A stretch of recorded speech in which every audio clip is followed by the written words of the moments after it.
वचन के द्वारा अपने विश्वास को हम लोग तैयार करेंगे, उसके बाद में हम लोग प्रार्थना करेंगे। इफिसियों की पत्री हमने 6वां अध्याय 10 से लेकर 12 तक पढ़ा है, और ये जो शास्त्र भाग है ये हमें आत्मिक युद्ध के बारे में बताता है।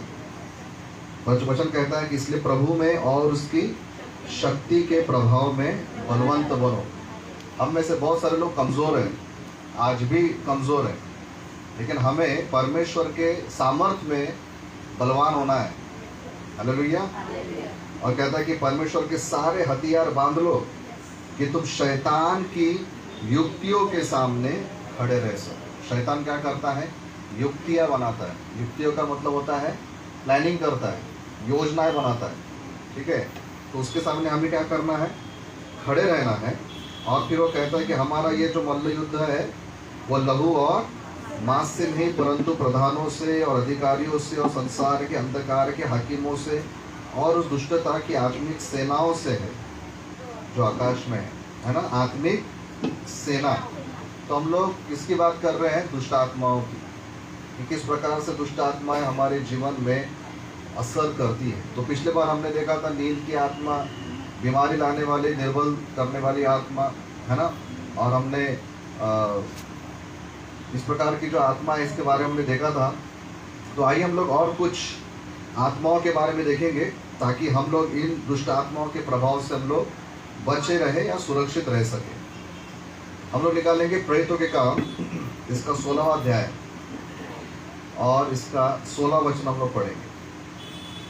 प्रेरितों के काम 16 अध्याय और इसका 16 वचन।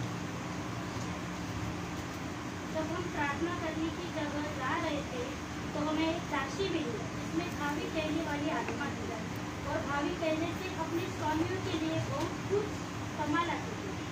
तो यहाँ पर एक लड़की के बारे में लिखा है, वो एक व्यक्ति की दासी थी और उसके अंदर में कौन सी आत्मा थी? भावी कहलाने वाली, मतलब आगे क्या होगा, है ना, वो बताने वाली। कि वो हम उसको जाके पूछेंगे कि भैया मेरा भविष्य क्या है ना। ये जो क्या कहेंगे इसको, भविष्य मांगना, भविष्य पूछना, इस प्रकार को किसी को जाके बताना कि भैया तुम मुझको मेरा भविष्य बता। ये जो एक दुष्ट आत्मा है ये उस लड़की के अंदर में थी, और वो दुष्ट आत्मा की वजह से वो जो स्वामी था, उसका जो मालिक था, वो काफ़ी पैसा कमा रहा था, है ना। क्या लिखा है कि अपने स्वामी के लिए बहुत कमा के लाते थे। तो ये जो दुष्ट आत्मा है, लोग जाते होंगे उसके पास में और वो बताते होंगे कि हमारा भविष्य क्या है, हमको बताओ। तो बताते होंगे ऐसा होगा वैसा होगा, तो उससे द्वारा पैसा वो लोग कमाते थे। आज भी बहुत सारे लोग ऐसे ही भूत सिद्धि करने वाले या भविष्य बताने वाले लोगों के पास में जाते हैं। जाते कि नहीं जाते? जाते हैं, है ना। और तो पूछते हैं कि भैया तुम हमारा बताओ भविष्य क्या है। और उसमें से शायद कुछ बातें हमारे लिए सही भी होती होंगी, है ना। जो वो बताते होंगे वो क्या होता है, सही भी होता होगा। लेकिन परमेश्वर हमसे प्रसन्न नहीं होते हैं कि अगर उसको मानने वाले लोग इस प्रकार के लोगों के पास में जाकर, है ना, भविष्य बताना, इस प्रकार की बातें अगर पूछे तो परमेश्वर उससे प्रसन्न नहीं होते हैं। हालेलुया। और विश्वासी होने के नाते हमें ऐसे दुष्ट आत्माओं के प्रभाव से हमें अपने आप को बचा के रखना है। कई बार अपने को लगता नहीं कि पता नहीं मेरा काम सफल होगा कि नहीं होगा, मैं वहाँ जाऊँ या ना जाऊँ, हाँ, जो भी मुझे काम है वो काम की जानकारी प्राप्त करने के लिए मेरा काम सफल होगा कि नहीं होगा। वे लोग प्रार्थना करने के बजाय ऐसे लोगों के पास में जाते हैं और वो उनके लिए बर्बादी का कारण बन जाता है। इसका उदाहरण हमें मिलता है पहला शमूएल के 28 अध्याय में। पहला शमूएल और इसका 28 अध्याय और इसका 7 वचन हम लोग पढ़ेंगे। पहला शमूएल इसका 28 अध्याय और इसका 7 वचन। तब शाऊल ने अपने कर्मचारियों से कहा, मेरे लिए किसी भूत सिद्धि करने वाली को ढूंढो कि मैं उसके पास जाकर उससे पूछूं। उसके कर्मचारियों ने उससे कहा, इंदौर में एक भूत सिद्धि करने वाली रहती है। अब यहाँ पर शाऊल के बारे में लिखा है। Praise the Lord. कितने लोग आज चंगाई पाना चाहते हैं? अगर आपको चंगाई चाहिए, प्रेज़ द लॉर्ड, तो हमें इस प्रकार के दुष्ट आत्मा से छुटकारा पहले अपने को करना पड़ेगा। प्रेज़ द लॉर्ड, है ना। हम लोग ऐसा नहीं रह सकते कि हम लोग एक पैर इन लोगों के बीच में रखेंगे और एक पैर हम लोग परमेश्वर के भवन में रखेंगे। प्रार्थना में आएंगे, प्रार्थना करवाएंगे और फिर भूत सिद्धि करने वालों के पास में जाएंगे, उनको बोलेंगे भैया तुम भी हमारे लिए कुछ करो। परमेश्वर हमारे लिए नहीं करेंगे, भूल जाओ। क्योंकि परमेश्वर अपनी महिमा को, अपने आदर को किसी के साथ नहीं बांटता। प्रभु कहता है कि अगर तुझे चंगाई चाहिए, अगर तुझे छुटकारा चाहिए, तुझे आशीष चाहिए, तो 100% मेरे पास आ। जो 100%, 100% पूरा के पूरा मेरे पास आएगा, चमत्कार उससे दूर नहीं है। लेकिन कोई ये बोलेगा मैं परमेश्वर के पास भी जाऊंगा, भूत सिद्धि करने वालों के पास भी जाऊंगा, इधर से भी मैं प्रार्थना का पानी बनवाऊंगा, उधर से भी मैं वो क्या मिलता होगा वो लेकर आऊंगा, मैं पानी भी पीऊंगा और वो भी लूंगा। परमेश्वर पार्टनरशिप में काम नहीं करते। हालेलुया, समझ गए बात को। परमेश्वर पार्टनरशिप में काम नहीं करते। और आज अगर हम में से कोई लोग हैं जो इस प्रकार के दोनों नाव में पैर रख रहे हैं, मैं आपको गारंटी लिख के देता हूँ स्टैम्प पेपर पे, परमेश्वर आपके लिए कुछ नहीं करेंगे। क्योंकि क्या होगा, क्यों नहीं करेंगे परमेश्वर? क्योंकि जब आप ठीक हो जाएंगे तब आप जाके क्या बोलेंगे, मुझको परमेश्वर ने भी ठीक किया और उस बाबा ने भी मुझे ठीक किया। आप इधर भी धन्यवाद देंगे, उसको भी धन्यवाद देंगे। कलीसिया में भी हो सकता है डांट डाल दे धन्यवाद का, और उसको भी जाके उसका भी जेब भर देंगे, क्योंकि भैया तुम दोनों ने मिलके मेरी मदद किया है। परमेश्वर ऐसे लोगों की सहायता नहीं करते, ये बात पक्की है। अगर आपको भरोसा करना है परमेश्वर पे तो 100% करना पड़ेगा। हालेलुया।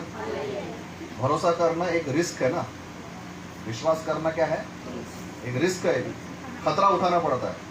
पानी पे चलना पतरस के लिए बहुत बड़ा जोखिम का काम था, लेकिन पतरस ने रिस्क उठाया। अगर आपको रिस्क उठाना है तो आप परमेश्वर के कामों को देखेंगे, क्योंकि जब पतरस ने रिस्क उठाया, रिस्क का मतलब होता है खतरा उठाना। आप परमेश्वर पर ही विश्वास करने का खतरा उठाएंगे तो परमेश्वर आपके लिए बड़े बड़े चमत्कार कर सकते हैं। और इन सब लोगों की गवाहियाँ है जिन्होंने ऐसे खतरों को उठाया। तो यहाँ पे शाऊल क्या कर रहा है? शाऊल कौन था? शाऊल एक परमेश्वर के द्वारा अभिषेक किया हुआ तो इज़राइल देश का पहला राजा था। ये कोई अन्य जाति नहीं था, ये था परमेश्वर के द्वारा चुना हुआ, अभिषेक्त किया गया ऐसा इज़राइल देश का राजा। लेकिन जैसे जैसे उसने प्रभु की आज्ञा को तोड़ना चालू कर दिया, वैसे वैसे उसका मन भटकना शुरू हो गया। और यहाँ पर हम लोग देखते हैं कि वो अपने कर्मचारियों से कहता है कि एक ऐसी स्त्री को ढूंढो जो मेरे लिए क्या करती है, भूत सिद्धि करती है। तो उसके लोगों ने कहा है, इंदौर नाम की जगह पर एक भूत सिद्धि करने वाली रहती है। और उसका कहना था कि मैं उसके पास में जाऊंगा और उसके पास जाकर मैं उसको पूछूंगा। और आगे अगर आप इस कहानी को पढ़ते हैं तो परमेश्वर को ये बात पसंद नहीं आई। परमेश्वर ने बोला, क्या तुम्हारे देश में परमेश्वर नहीं है क्या तुम्हारे नगर में परमेश्वर नहीं है कि तुम परमेश्वर से पूछो और तुमको आज भूत सिद्धि करने वालों की ज़रूरत पड़ रही है। आज यही बात हमारे लिए भी लागू होती है। अगर हम परमेश्वर के अलावा कहीं और ऐसे लोगों के पास में जा रहे हैं तो परमेश्वर हमको यही पूछेगा, तेरा परमेश्वर मरा हुआ है क्या? मैं नहीं हूँ क्या यहाँ पर? मैं नहीं हूँ, मैं क्या चला गया हूँ कहीं? हमको पूछेगा, क्योंकि परमेश्वर अपनी महिमा किसी के साथ नहीं बांटता। Praise the Lord. विश्वास करके देखो तो चमत्कार पाएंगे। आमीन। और फिर ये जो शाऊल राजा था, इसका जो अंत है ये बाद में काफ़ी बुरा हुआ। इसलिए हम लोग ये जो भूत सिद्धि करने वाले जो आत्माएं हैं, ऐसे जो लोग हैं, इनसे हमें क्या करना है, बच के रहना, इनसे हमें दूर ही रहना है। हालेलुया, है ना। एक दूसरे प्रकार की आत्मा के बारे में हम लोग पढ़ेंगे जो हमको मिलता है पहला शमूएल में, और इसका 16वां अध्याय। पहला शमूएल इसका 16वां अध्याय।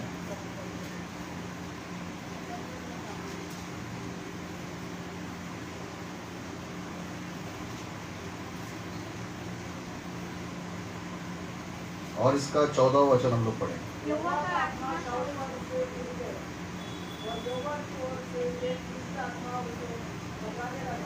तो यहाँ पर एक ऐसा लिखा है कि परमेश्वर की ओर से एक दुष्ट आत्मा उसे क्या करने लगा, घबराने लगा। तो यहाँ पर शाऊल राजा के बारे में ही लिखा है कि शाऊल राजा ने दाऊद के बारे में जलन रखा। उसको ऐसा लगा कि दाऊद जो है वो मेरे से बड़ा हो जाएगा, मेरे से आगे निकल जाएगा, है ना, मुझसे बड़ा बन जाएगा। तो वो इसके विषय में, दाऊद के विषय में क्या करने लगा, जलन रखने लगा। और जलन रखने के वजह से वो परमेश्वर के अभिषिक्त पर, मतलब दाऊद पर भाला फेंककर मारने की कोशिश करने लगा। तो जब उसने अपने आप को जलन को समर्पित कर दिया, जब वो परमेश्वर के अभिषिक्त से जलने लगा, तब ऐसा लिखा है कि उसके ऐसा करने के वजह से परमेश्वर की ओर से दुष्ट आत्मा उसको क्या करने लगा, सताने लगा। प्रियो, एक बात जो है यहाँ पर हमको सीखने को मिलती है, अगर हम लोग परमेश्वर के लोगों से जलन रखते हैं, अगर हम लोग कलीसिया के लोगों से जलन रखते हैं, अगर हम अभिषिक्त लोगों से जलन रखते हैं, तो हमको ये जो प्रकार की जो दुष्ट आत्मा हमको सताती है, ये दुष्ट आत्मा हमको चैन से बैठने नहीं देती। हमेशा हमारे मन में निगेटिव विचार आते रहेंगे। हमको ऐसा लगेगा कि वो आगे बढ़ रहा है, ऐसा लगेगा वो आगे बढ़ रही है, अरे उसके सेवा में ज़्यादा पावर है, यानी इसके सेवा में ज़्यादा पावर है। तुलना आना चालू हो जाएगा, ये पास्टर में ज़्यादा पावर है, वो पास्टर में ज़्यादा पावर है, ये कलीसिया में ज़्यादा आत्मा है, वो कलीसिया में ज़्यादा आत्मा है। अगर इस प्रकार के विचारों में आप हैं, तो मैं तो कहता हूँ कोई तो भी दुष्ट आत्मा का प्रभाव आपके ऊपर नहीं, क्योंकि पवित्र आत्मा से भरा हुआ व्यक्ति कभी तुलना नहीं करता। पवित्र आत्मा से भरा हुआ व्यक्ति हमेशा आगे बढ़ाता है। Praise the Lord. आज कलीसियाओं में प्रॉब्लम क्या है मालूम है क्या? ये पास्टर बहुत अच्छे है, वो कलीसिया बहुत अच्छी है, ये पास्टर में ज़्यादा पावर है, वो पास्टर में ज़्यादा पावर है, इस पास्टर के नखुन में भी पावर है। वो हम भूल जाते हैं कि पास्टर पावरफुल नहीं रहते हैं, उसके अंदर में जो पवित्र आत्मा है वो पावरफुल होते हैं। लेकिन हम लोग जब अंध भक्त बन जाते हैं, पास्टर भक्त बन जाते हैं, तब हम लोग बोलते हैं कि पास्टर के नखुन में भी पावर है। Praise the Lord. हम भूल जाते हैं कि पास्टर साहब में पावर नहीं है, उनके ऊपर जो पवित्र आत्मा का सामर्थ है, या जो भी दान वरदान परमेश्वर ने उनको दिया है, वो दान वरदान उनके द्वारा काम करता है। हमें परमेश्वर के भक्त बनना है, हमें पास्टर के भक्त नहीं बनना है। Praise the Lord. मैं भी पास्टर हूँ, मेरे पीछे मत भागो, परमेश्वर के पीछे भागो। हालेलुया। माया दीदी के पीछे मत भागो, है ना, पहले परमेश्वर के पीछे भागो। जो भी दास लोग हैं उनके पीछे नहीं भागना है, हमें किसके पीछे भागना है? परमेश्वर के पीछे। हालेलुया। अपने मतलब कलीसिया का सिस्टम कैसा रहता है मालूम है क्या? परमेश्वर को आदर मिलना चाहिए, गुरु लोगों को आदर नहीं मिलना चाहिए। जैसे मैं क्या सांसारिक बातों से अगर बात करूँ तो मैं क्या हूँ? गुरु हूँ एक प्रकार से। गुरु जी को आदर नहीं है। गुरु और जो भी है चेला, उन सब का एक ही गुरु है, परमेश्वर। हम सब ने उसी के सामने झुकना है। तो यहाँ पे शाऊल के ऊपर में वो दुष्ट आत्मा क्यों काम कर रहे थे मालूम है क्या? क्योंकि उसके अंदर में जलन आ गया था। उसको लग रहा था कि दाऊद वो तो मेरे सामने का है, मेरे सामने का बच्चा है ना, मैं तो उसके पहले का, इजराइल देश का पहला राजा हूँ, तो मेरे में ज़्यादा पावर होना चाहिए, मेरे में ज़्यादा अभिषेक होना चाहिए, मैंने ज़्यादा, मतलब मेरा आदर ज़्यादा होना चाहिए। क्या हो गया था कि जब गोलियत नाम का एक बहुत बड़ा फलिस्ती जो एक योद्धा था, है ना, उसको मारने के लिए कोई आगे नहीं आ रहा था। तब दाऊद जो एक जवान लड़का ही था, वो गया और उसने गोलियत को मार दिया, है ना, स्टोरी अपने को मालूम। फिर जब ये लोग जीत कर वापस अपने देश में आ रहे थे, तो देश के जो लोग हैं ये मतलब राजा की जय जयकार कर रहे थे, लेकिन वो ये बोल रहे थे कि शाऊल राजा ने हजारों को मारा, शाऊल राजा ने हजारों को मारा, लेकिन दाऊद ने लाखों को मारा। मतलब दाऊद को ज़्यादा उन्होंने आदर दे दिया, ज़्यादा रिस्पेक्ट दे दिया, है ना। राजा के लिए सिर्फ 1000 गिने, लेकिन उसके हाथ के नीचे के लड़के के लिए लाखों गिने। तो शाऊल के मन में जलन चालू हो गई कि देखो मेरे सामने, मेरे हाथ के नीचे कल के आए हुए लड़के का लोग, मेरे ही देश के लोग ज़्यादा आदर कर रहे हैं। अब तो ऐसा हो जाएगा कि कुछ ही दिनों के बाद मुझको राजा पद से हटा दिया जाएगा और मेरे जगह पर दाऊद को बैठा देंगे।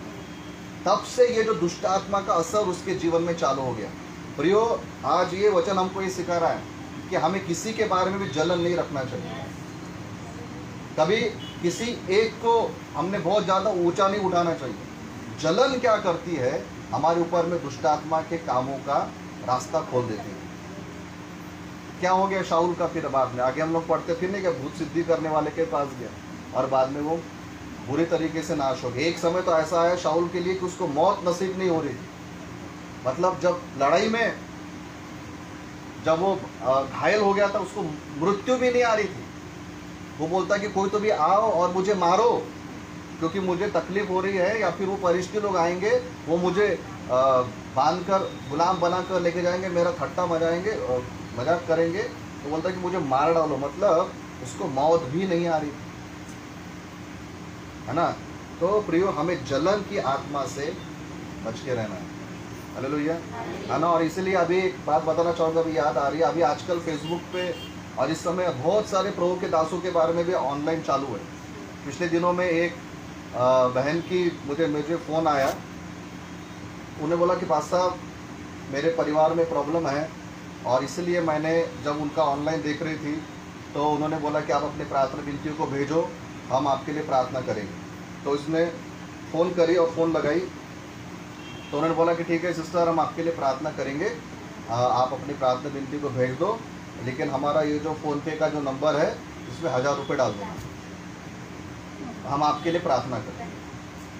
अब वो बोले कि भैया, मेरे पति को यहाँ पे नौकरी नहीं है, हाँ, मैं नौकरी के लिए मैं प्रार्थना कर रही हूँ, और आप बोल रहे हैं कि हमको 1000 रुपये भेजो, तो मेरे पास में तो 1000 रुपये है ही नहीं। तो फिर उनकी शायद कुछ बात नहीं हुई, तो उन्होंने बाद में मुझको फ़ोन किया कि सर बोले ऐसा कैसा ये चल रहा है। तो और वो अन्य जाति में से आई है लड़की। तो मैंने ये बोला उनको कि बाइबल में कहीं नहीं लिखा है कि प्रार्थना करने के बाद पैसे लेना चाहिए। हालेलुया। अपने कलीसिया में ऐसा होता है कि आओ पहले 1000 रुपये तो फिर प्रार्थना करें, ऐसा नहीं होता है। ये कोई बेचने का काम नहीं है। Praise the Lord. प्रार्थना बेची नहीं जाती, वचन बेचा नहीं जाता। यीशु वचन में क्या लिखा है, मुफ्त में मिला है मुफ्त में दो, है ना। सेत में मिला है सेत में दो। यीशु मसीह ने कहा कि जाओ, बीमारों को चंगा करो, कोढ़ियों को शुद्ध करो, दुष्ट आत्माओं को निकालो, परमेश्वर के राज्य का सुसमाचार सुनाओ। सेत में मिला है सेत में दो, मतलब मुफ्त में मिला है मुफ्त में दो। प्रियो, हमें ऐसे प्रभु के दासों से, बोलो पता नहीं किसके दास है, लेकिन हमें ऐसे लोगों से सावधान रहना। मैं ये नहीं बोल रहा हूँ कि कलीसिया में या सेवकाइयों में पैसों की ज़रूरत नहीं होती। पैसों की तो सबको होती है, पास्टर को भी पैसों की ज़रूरत है, कलीसिया चलाने के लिए भी पैसों की ज़रूरत है। अगर पैसे चाहिए तो मैं तो मुंह से बोलूँगा कि भैया हमको पैसे दो, लेकिन प्रार्थना करने से पहले आप हमारे अकाउंट में पैसे डाल दो, ये तरीका सरासर गलत है। और उसके वजह से क्या हो रहा है मालूम है क्या, जो बेचारे ईमानदारी से सेवा करना चाहते हैं वे भी बदनाम हो रहे हैं कि ये भी वैसी सुनते, और फिर जो विरोधी लोग हैं उनको भी मौका मिलता है। तुम तो बहुत प्रेम की बातें करते हो, है ना, तुम तो बहुत अच्छे दिखाते हो, लेकिन तुम्हारे लोग देखो कैसे पैसे मांग रहे, फिर अपने को वो मैसेज करते रहते हैं व्हाट्सएप पे, देखो ये तुम्हारे लोग कैसा कर रहे हैं। हमको सावधान रहना है। हालेलुया। सबसे पहली बात तो ये कि अपने को खुद की प्रार्थना पे विश्वास होना चाहिए, फिर हम दूसरों के अपन लोग प्रेयर रिक्वेस्ट शेयर करना चाहिए, है ना। प्रेयर करवाना गलत नहीं है, लेकिन पहले खुद का भी तो उतना विश्वास होना। और हमको पास्टर भक्त नहीं बनना है। Praise the Lord. हमको अभी आ रहा ना प्रॉफिट, हर जगह प्रॉफिट ही लग रहा है। पता नहीं कई लोगों को तो प्रॉफिट का स्पेलिंग भी नहीं आता है, जो प्रॉफिट लिखते हैं ना तो भलता ही स्पेलिंग लिखते हैं, है ना। प्रॉफिट बोलना भी नहीं आता होगा, लेकिन प्रॉफिट लगा के आजकल ये फैशन बहुत चल रहा है। अपने को ऐसे प्रॉफिट लोगों से बच के रहना है। Praise the Lord. अभी भविष्यवाणी के बारे में बाद में प्रचार करूंगा, मेरी स्टडी शुरू है, लेकिन मेरा कहने का मतलब ये है कि ऐसे लोगों से सावधान रहिए।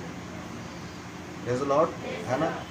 तो बात कहाँ से शुरू हुई, बात ऐसे शुरू हुई कि ये जो शाऊल था इसके अंदर में जलन आ गया, और जलन आने की वजह से वो क्या हो गया, इस प्रकार की दुष्ट आत्मा से वो भर गया, और वो आत्मा फिर उसको सताने लगी, है ना।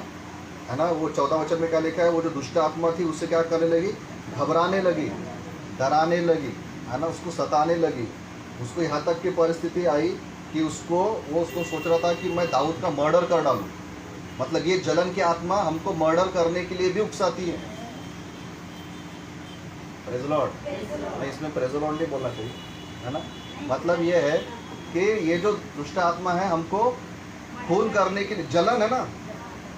अभी पिछले दिनों में अगर आपने देखा होगा न्यूज़ में एक कुश्ती वाले का न्यूज़ आ रहा था, उसका नाम बोल रहा हूँ मैं, है ना, जो ओलंपिक्स में जिसने कुश्ती, पंजाब का, अपना साथी ऊपर आ रहा है ये सोचकर उसको मार मार के मार डाला, और जिसने पूरे देश का नाम पूरे दुनिया में चमकाया, सिर्फ जलन के वजह से उसने मर्डर कर दिया। प्रेज़ द लॉर्ड, है ना। तो अपने को जलन से बच के रहना है, क्योंकि ये भी दुष्ट आत्मा के लिए दरवाजा को खोलता है ना। नेक्स्ट वचन हम लोग पढ़ेंगे,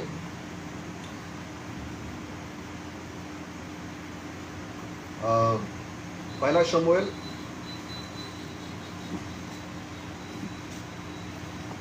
और इसका 5वां अध्याय,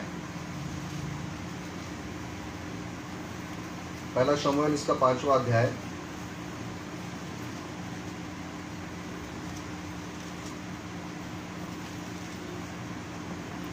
और 15वां अध्याय से,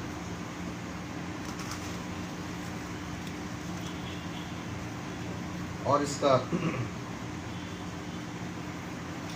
22 और 23 वचन हम पढ़े।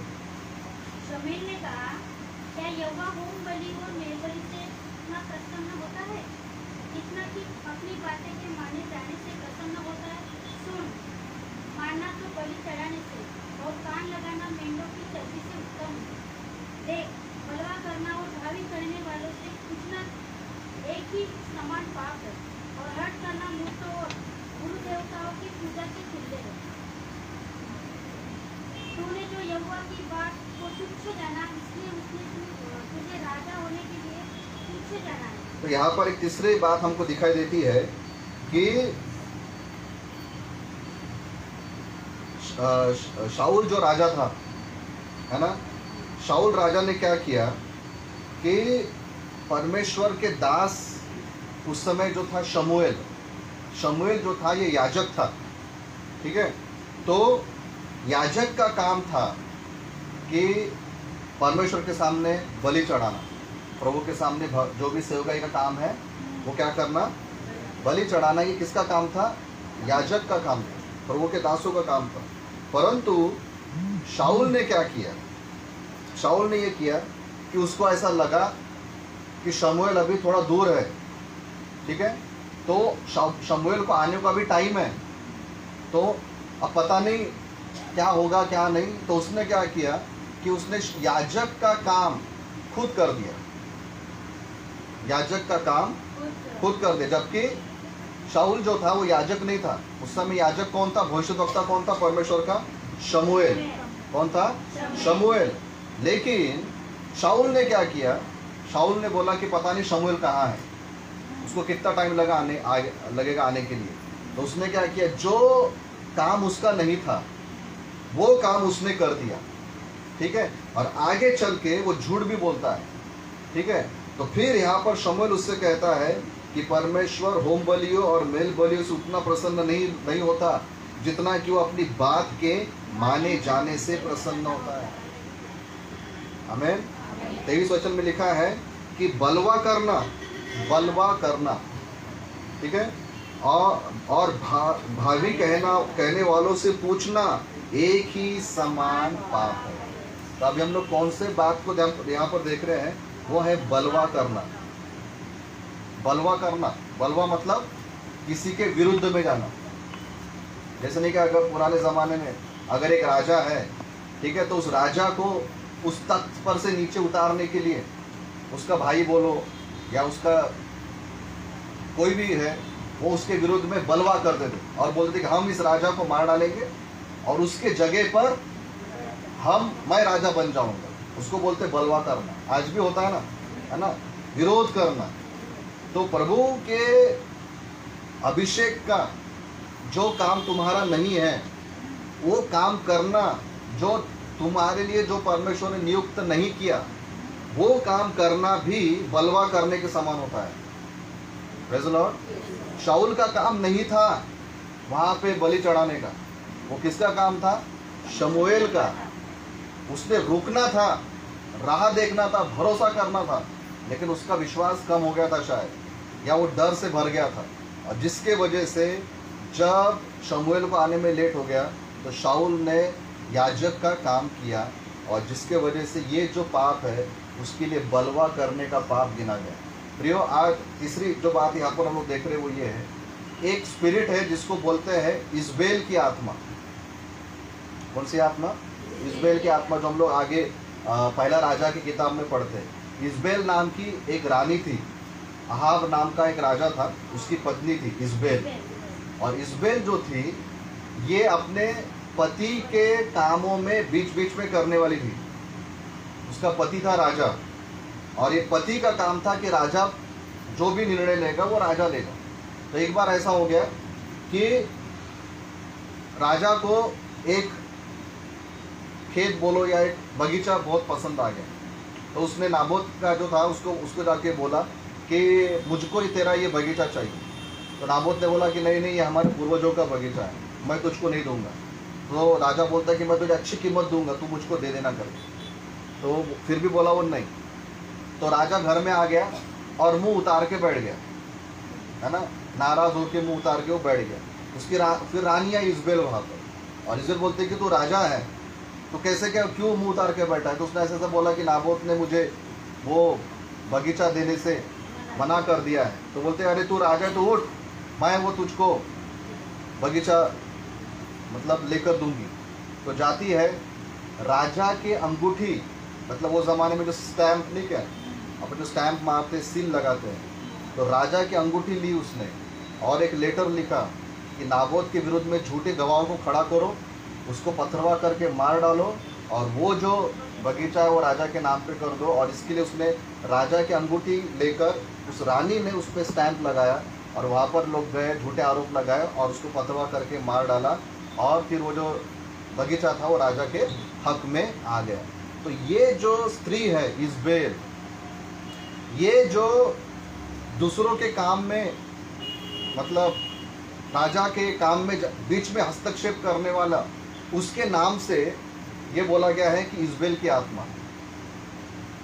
Praise the Lord. इजबेल की आत्मा क्या करती है? थोड़े में इजबेल की आत्मा ये करती है कि जहाँ पर तुम्हारा काम नहीं है वहाँ पे तुम करो, ये वो करने के लिए उकसाती है। आप समझ रहे बात? समझ रहे क्या? हाँ, जहाँ पर हमारा काम नहीं है वहाँ पर हमको बोल रहे कि तुम भी कर सकते, तुम भी जाओ, तुमको भी आता है, तुम भी है, तुमको भी जम सकता है। लेकिन परमेश्वर ने हमको काम नहीं दिया, वो किसी और का काम था। लेकिन वो आत्मा हमको ये बताएगी कि तू भी कर सकता है, क्योंकि इजबेल जो थी वो अपने पति के नाम से उसके जगह पर खुद के मन से वो काम करती थी। Praise the Lord. तो अपने को ऐसे दुष्ट आत्मा से बच के रहना है कि जहाँ पर हमारे ऊपर में वो ऐसा प्रभाव डालने की कोशिश करेगा कि जहाँ पर तेरा रोल नहीं है वहाँ पर भी तू कर। आमीन। और ये जो है बाद में फिर ये हमारे लिए घातक हो सकता है। Praise the Lord. चाहे वो कलीसिया रहे, चाहे वो कहीं पर भी रहे, हमें इस प्रकार के विचारों से बच के रहना। और ये जो है एक प्रकार से घमंड भी लेकर आता है कि मैं कर सकता हूँ, है कि नहीं? अहाब नहीं कर पा रहा था, अहाब मुंह उतार के बैठा था, उसकी पत्नी क्या बोली? मैं कर सकती हूँ, तू देख मैं तेरे को लाके देती हूँ। क्या आ गया उसके अंदर में? घमंड आ गया। और घमंड जो चीज़ है ये भी दुष्ट आत्माओं के लिए रास्ता खोल सकता है। आमीन। तो इसलिए फिर ये तीन बातों को हम लोग ध्यान में रखें, है ना, कि परमेश्वर ने हमको एक युद्ध के बारे में उसने हमको सिखाया है ना, क्योंकि हमारा जो मल्ल युद्ध है, हमारी जो लड़ाई है वो मांस और लहू से नहीं है। हमारी एक दूसरे के साथ में लड़ाई नहीं है, हमारे संसार के लोगों के साथ में लड़ाई नहीं है, लेकिन जो शैतान की आत्मा है, अंधकार की आत्मा है, जो अलग अलग तरीके से काम करती है, उनके साथ हमारा युद्ध है। इसलिए हमने जब इफिसियों के पत्र में क्या पढ़ा कि शैतान की युक्तियों के सामने खड़े रह सो। मतलब शैतान इतना चालाक है कि वो बहुत बुद्धिमानी से प्लानिंग बनाता है। Praise the Lord. कई बार तो ऐसे काम करेगा कि लोगों को पता ही नहीं चलेगा कि शैतान ने काम शुरू कर दिया है। हवा को जब शैतान ने भरमाया, हवा को पता ही नहीं लग रहा था कि मैं भरमा ही जा रही हूँ। उसको ऐसा लग रहा था कि ये तो कुछ तो भी बहुत अद्भुत बात हो रही है कि मैं सांप से बात कर रही हूँ, लेकिन उसको वो पता ही नहीं चला कि मैं एक्चुअली शैतान के भरमाहट में आ रही हूँ, है ना। हमको भी उसकी युक्ति समझना बहुत ज़रूरी है, उसकी चालाकियाँ समझना बहुत ज़रूरी है कि वो क्या कर रहा है। और ये तभी समझ में आएगा जब हम लोग पवित्र आत्मा से भरे हुए हैं। Praise the Lord। संसार की आत्मा से, जलन से, घमंड से, बड़प्पन से, है ना, जो नहीं करना चाहिए वो भी करने का, ये सारी अगर भावनाओं से अगर हम लोग भरे हैं तो परमेश्वर की अगुवाई को हम लोग नहीं समझ पाए। मालूम है कि बहुत सारे मनों में आज एक प्रकार का काला बादल है, अभी भी है। बहुत सारे मनों में काला बादल अभी भी छाया हुआ है, और वो बादल की वजह से परमेश्वर की रोशनी हमारे ऊपर तक नहीं चमक रही। कई लोग बोलते हैं कि भारीपन लग रहा, सर दर्द हो रहा, ये हो रहा, क्योंकि नहीं, जब पवित्र आत्मा छूता है तो वो जो काला बादल है उसको तकलीफ होती है, और वो तकलीफ की वजह से हमको सर दर्द होता है, भारीपन लगता है, अच्छा नहीं लगता, क्योंकि यहाँ पे क्या हो रहा है, दो अलग अलग शक्तियाँ आमने सामने आ रही है। Praise the Lord. और इसलिए अपने को रोज प्रार्थना करना चाहिए कि परमेश्वर मेरी आंखों को तो तेरी रोशनी से भर, मेरे बुद्धि को तो क्लियर रख, ताकि मैं तेरी आवाज़ को सुन सकूं। प्रेज़ द लॉर्ड, है ना। जैसे आकाश में अगर काले बादल छा गए तो सूरज जैसे पावरफुल ग्रह के, सितारे के रोशनी को भी वो काले बादल रोक सकते हैं। अपन बोलते हैं कितने दिनों से हमने धूप नहीं देखी, क्या हो रहा, सूरज तो बहुत पावरफुल है ना, लेकिन फिर भी काले बादल को पार नहीं कर पा रहा। परमेश्वर के भी अगुवाई को, उसके कामों को, हमारे मन में बैठने वाले ये जो प्रकार के दुष्ट आत्माओं के जो काले बादल है, हमारे हृदय तक उसके वचन को पहुंचने नहीं देते। लेकिन अगर हमको वो सब कामों को देखना है तो हमें फिर से एक बार पवित्र आत्मा से भरने की जरूरत है। हमें पवित्र आत्मा ही है जो सारी आत्माओं से पावरफुल है, सबके ऊपर में एक ही है, वो है पवित्र आत्मा। हमको दुष्ट आत्मा के बारे में भी टेंशन लेने की जरूरत नहीं है। अगर हम लोग पवित्र आत्मा से कनेक्टेड है तो पवित्र आत्मा ही अपने को सब बातों में अगुवाई करता है। हमें, है ना। तो आइए हम लोग खड़े हो जाएंगे अपने स्थानों पर, है ना। हम लोग प्रार्थना में जाएंगे और हम लोग यही दुआ में रहे प्रियो कि पिता परमेश्वर, मैं दुष्ट आत्मा के प्रभाव में हूँ या नहीं हूँ, इस बात को समझने